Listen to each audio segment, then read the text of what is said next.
Hey, how's it going everybody? It's Sketch and welcome back to the channel. And on today's episode we're looking at the mythology-themed vertical shoot-'em-up Phelios, developed and published by Namco, releasing to the arcades in Japan in 1989 and getting a port to the Sega Genesis and Mega Drive in 1990. This vertical shoot-'em-up is based in the realm of Greek mythology and features some recognizable figures seen throughout the game's 7 grueling stages. This is another one of those shoot-'em-up games that I'm surprised doesn't come up a bit more often than it does, considering it's a pretty dope one. Before we get too much further into that, let's check out what the story is real quick. You play as Apollo on the back of Pegasus as you battle through all odds to rescue Artemis from the infamous Titan Typhon. While riding Pegasus, Artemis is captured and changed to stone by Medusa, and it's up to you to save her. You'll charge through enemies loosely based in Greek mythos with 7 challenging stages, and after a clear on the advanced mode, it will unlock expert difficulty. That's really it. Phelios doesn't take up too much time with exposition and just gets right into the gameplay after the game's intro cutscene. In Phelios, the goal is to get through levels each with 2 sections which you'll fly on the back of Pegasus. You can take up to 4 hits depending on how often health icons drop, but once you hit that last quarter, you'll lose a life and go back to a checkpoint. This has a similar style and feel to Namco's previous mythical shooter, Dragon Spirit, which released to the arcade in 1987. Enemies will be on 2 planes, being the sky and the ground, so threats can come from several places all at once. The controls keep it simple, with it being a 1-button control scheme where you can charge your shots for a concentrated blast or just use the base shot. There are 5 upgrades you can grab along the way, being the options which orbit around you and provide extra fire, wide beam, homing shot, and the cross shot, which can bounce off walls. There's also the fabled lights orb, but we'll get into that one a little bit later. Phelios off top has some fairly tight controls, and once you grab a couple speed upgrades, you can dart around the screen with precision, which you're going to need especially in the later sections. Going through the normal mode or practice mode will take you through the game's first 4 chapters, however you cannot finish the game in this mode. Advanced and expert mode are the only 2 settings in which the ending can be unlocked, though it is a good way to learn the game's controls and what to expect going forward. The first stage isn't so bad, but even here you can get smoked pretty quick before even getting to the second section. Especially on advanced modes, enemies start out pretty aggressive and will constantly fire on you and try to collide with you. Some enemies take 1 or 2 hits to take down, while a few will take a well-placed charge shot,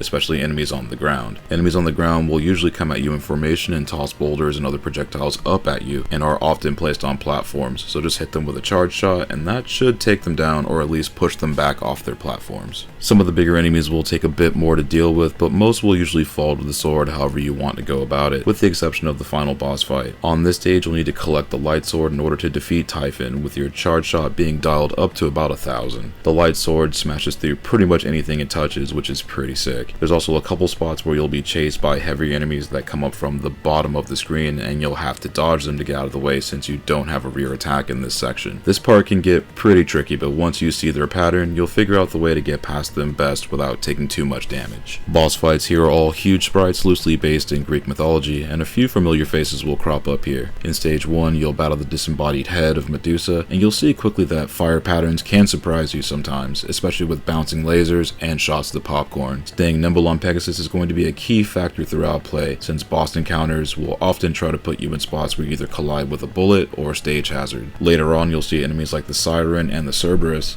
that look like something out of a Technosoft game and move about as fast. Graphics wise, this game looks fire, with some really interesting scrolling techniques and weaving in a bit of parallax scrolling in a few sections even. Phelios runs on Namco's System 2 hardware, which the later Burning Force and Steel Gunner would also be programmed with, which utilized some unique scrolling capabilities for the time, along with some slick animation. The attention to detail here is also pretty good, with bright palettes in outdoor areas to dark, foreboding colors in the caves and depths of Hades. Enemy designs are also all over the shop, with a few things you'd expect and some that had some liberties taken with them. Sprites in general are also fairly large and well detailed with some solid animations. The stage designs here are also pretty good, starting with the first level as you fly over the playfield, and there's a fair bit going on underneath, and the sense of height and speed look and feel dope here. Stages also have a fair amount of detail on the ground as well as in the air. You'll see fiery lava pits, frozen palaces, and dark brooding caverns. Phelios has a lot of style, and visually it's pretty well done. In between each stage you'll approach the enchanted mirror that prefaces the upcoming stage and gives you updates on Artemis. These sections compared to the original arcade version have been censored to a degree, considering the arcade version low-key implies some nefarious activity, which was dialed back significantly in the Sega Genesis and Mega Drive version. The late 80s anime styles for the cutscene also looks pretty sick here, with presentation that's similar similar to Sega's Altered Beast cutscenes in regard to how it's framed. Bosses here are all large and in charge, from the first encounter with Medusa to the battles with the Grey, the Siren which shoots fire and lethal feathers at you, Antaeus who rains down fire and detachable flame arms, the Scylla which has orbiting heads that expand and contract with stalactites firing from both sides of the screen, the Cerberus which looks like something more from the Thunder Force series, and finally Typhon himself, who requires the light sword to defeat.